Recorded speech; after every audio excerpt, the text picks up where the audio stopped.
Las señales dentro del sistema de señalización juegan el papel gráfico o el papel visual en el que los maquinistas identifican las situaciones de la vía. En este caso, las señales luminosas o fijas colocadas a lo largo de la vía aportan información al maquinista, como bien lo acabamos de mencionar. Los cambiavías son elementos constitutivos de la vía que permiten realizar bifurcación hacia una vía contigua. Dicho más coloquialmente, es el aparato, el elemento mecánico que nos permite cambiarnos de una vía hacia otra, por supuesto a través de una travesía o de un desvío, que son conceptos más de la parte de vía férrea, pero que podemos manejarlos acá en señalización ferroviaria como elementos básicos de corolarios de información. Muy bien. Acá en esta fotografía podemos observar los tipos de motores cambiavías que se pueden encontrar a nivel de aparatos de vía. Por acá tenemos un motor o un elemento de accionamiento eléctrico que tiene unas ciertas características totalmente electromecánicos, y este motor de la derecha una otra característica, el cual podemos accionarlo también a través de esta palanca de transmisión, en el cual podemos cambiar la posición a través de la palanca mecánica. Eso no significa que no podamos hacer cambios mecánicos o cambios manuales en el motor de acá de la izquierda, puesto que este candado que se encuentra acá es un elemento de seguridad para aperturar el mecanismo o la entrada hacia la parte interna del motor y accionarlo de manera manual, como también podemos hacerlo a través de la protección de la manivela o de la tapa protectora de la manivela. Una vez que podemos abrir esta tapa, podemos introducir una manivela especial con la que accionamos el giro de la misma y podemos hacer el cambio de la vía de forma manual.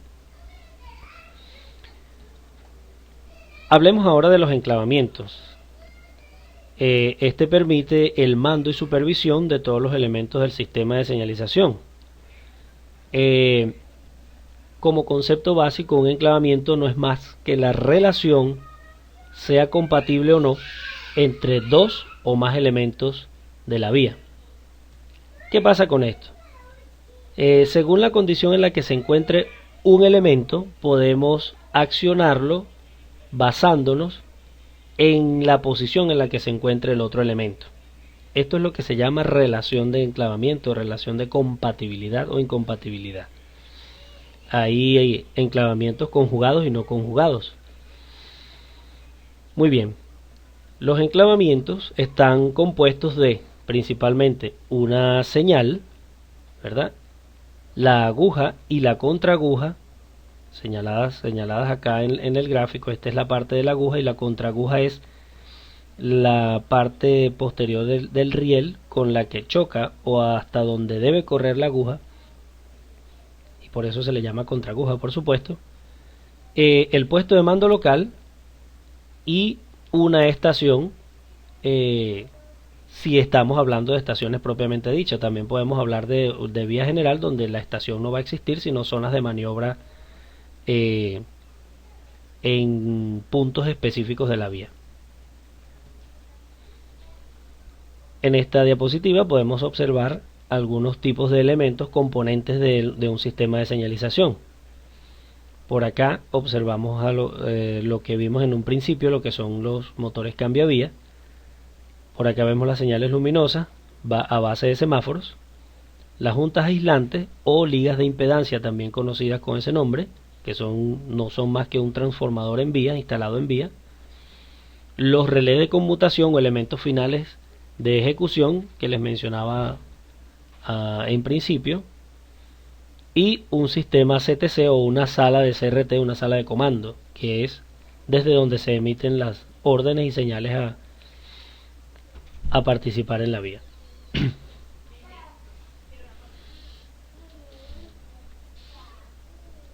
Ok, pasamos a la parte de los tipos de enclavamiento. En este caso tenemos enclavamientos mecánicos que son a base de llaves, manivelas, bielas y correderas que pueden generar el movimiento del cambiavías según se accione uno de los elementos antes mencionados, biela, manivela o corredera. Los elementos eléctricos, que principalmente están conformados por relés o dispositivos electromagnéticos de conmutación, y por último los enclavamientos electrónicos, que son los que están basados en programas y software, hardware electrónico y software de programación para la organización de la lógica a trabajar. En esta diapositiva podemos observar los diferentes elementos constitutivos de la señalización ferroviaria desde un punto de vista más amplio. En el caso de los enclavamientos mecánicos, dice que puede existir acoplamiento eléctrico para controlar y establecer dependencias e incompatibilidad de los distintos puestos, aparatos de vía, barreras, señales, etc. Cuando dice que pueden existir acoplamientos eléctricos, es que a pesar que los elementos de accionamiento final son palancas y manivelas, pudiera haber algún elemento eléctrico como un motor o un relé que pudiera dar movimiento a una de las palancas. Obviamente no estamos hablando de sistemas tan rudimentarios como los observados acá en la fotografía, pero no descarta la posibilidad de que algún sistema eléctrico o electromagnético, como un electroimán suficientemente contundente para poder accionar las palancas de mando. Los accionamientos eléctricos basados en los relés nos dice que la evolución de los enclavamientos eléctricos ha permitido llegar al mando por itinerarios. Este sistema de mando permite que el establecimiento automático de una ruta completa al actuar sobre dos pulsadores, uno de principio y otro de fin de itinerario. Aquí vamos a hacer un pequeño paréntesis y definir lo que es un itinerario, que no es más que una serie de pasos de avance por los cuales el material rodante va a recorrer una vía. Eso es lo que se conoce como un itinerario, la ruta señalada a seguir por el material rodante, sencillamente eso.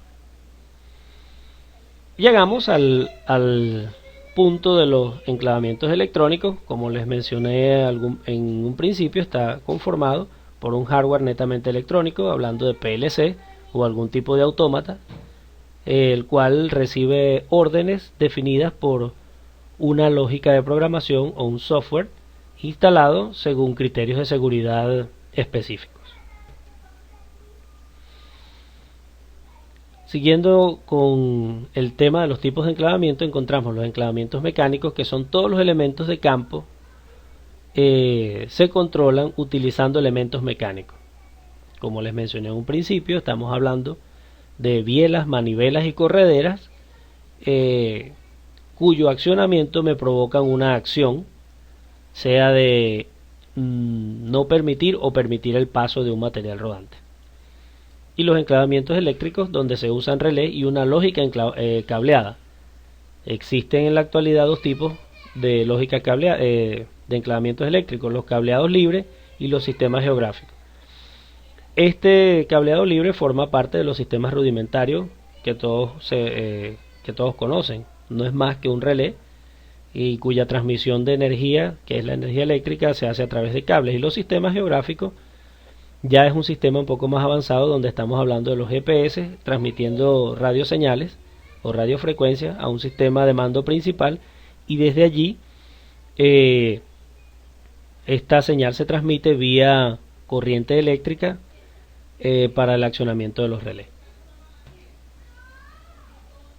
Los enclavamientos electrónicos usan ordenadores y una lógica programada. Dentro de ellos existen los sistemas redundantes y los sistemas diversos. Los sistemas redundantes, visto desde el punto de vista sencillo, son los siguientes. Imaginen dos computadores con un mismo software conectados a un sistema de señalización, el cual uno es respaldo del otro. ¿Qué quiere decir esto? En caso de falla del sistema principal o del software principal, este sale de servicio y entra a trabajar el sistema secundario o el sistema que se encuentra de apoyo al sistema de señalización. Y los sistemas diversos es, digamos que el conjugado o el contrario del sistema redundante. En este caso tenemos un solo ordenador o un solo cerebro central trabajando, pero diferentes tipos de lógicas programadas, las cuales supervisan el sistema de señalización, y si alguno de ellos llega a ser insuficiente para garantizar la seguridad, el otro sistema o el otro software entra en respaldo del sistema que anteriormente ejecutó o que no pudo ejecutar la acción de seguridad. Acá podemos observar una fotografía de un sistema físico donde vamos a encontrar los enclavamientos de relé y los electrónicos. De este lado vamos a ver un cuarto o una sala con un panel donde se conectan diferentes tipos de relé, y a la derecha vamos a encontrar un rack de comunicaciones basado en switches de transmisión de datos donde se recibe la información a nivel booleano, a nivel de unos y ceros, y en este caso vamos a recibir voltajes respectivos para el accionamiento de los relés.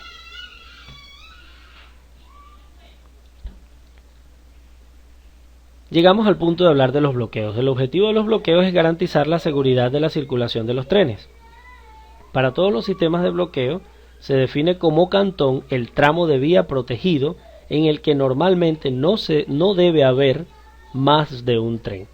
Sin embargo, una definición más general del cantón es la siguiente: un cantón es un tramo de vía que puede ser utilizada sea para mantenimiento o para circulación, pero la definición formal de lo que es un cantón es sencillamente un tramo de vía. El objetivo para el cual se va a apartar ese cantón o ese tramo de vía depende de la aplicación que se vaya a ejecutar en el momento. En el caso ferroviario son dos cosas: uno es mantenimiento y el otro es circulación de trenes. Existen diferentes tipos de bloqueo. Tenemos el bloqueo BAU, que es bloqueo automático en vía única, el BAD, bloqueo automático en vía doble, y BAB, bloqueo automático banalizado. La palabra banalizado significa que hay o existe una sola vía por la cual se puede circular en ambos sentidos, pero ojo con esto: cuando se dice que puede circular en ambos sentidos es previa autorización desde el Centro de Regulación de Tráfico para que no exista ningún peligro de colisión. ¿Qué quiere decir esto? Que un solo tren puede circular al mismo tiempo, ya sea en un sentido o en el otro. Los dos al mismo tiempo no puede existir, ya que una de las principales características de los sistemas de seguridad es evitar circulaciones peligrosas que pudieran desembocar en el choque de dos trenes. Existe otro tipo de bloqueo, que es el bloqueo radio, que no es más que el sistema de selección o de apartado de vía, no haciéndolo por el sistema convencional de señalización, sino por un sistema telefónico o comunicaciones en el espectro radioeléctrico. Estamos hablando de comunicaciones vía radiotren o comunicaciones telefónicas, que es lo que permite, como les mencioné al principio, el apartado de cierto cantón de vía para poder realizar el acto de circulación.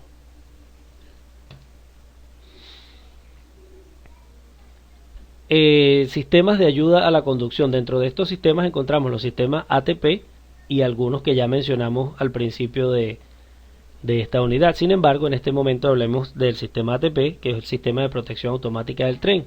Su función principal es impedir el alcance entre trenes, impedir al tren que rebase una señal en rojo, detener al tren en caso de que rebase los límites de seguridad preestablecidos, elimina el error humano, también ayuda a impedir que un tren rebase agujas en una posición incorrecta o en un itinerario no deseado, y detener al tren ante la falta de comunicación tierra-tren.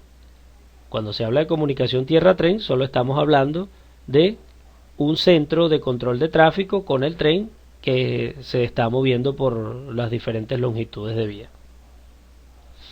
Todo esto no es más que la convergencia en la protección segura y automática por la aplicación del frenado del tren. Y esto redunda en el sistema o define al sistema ATP.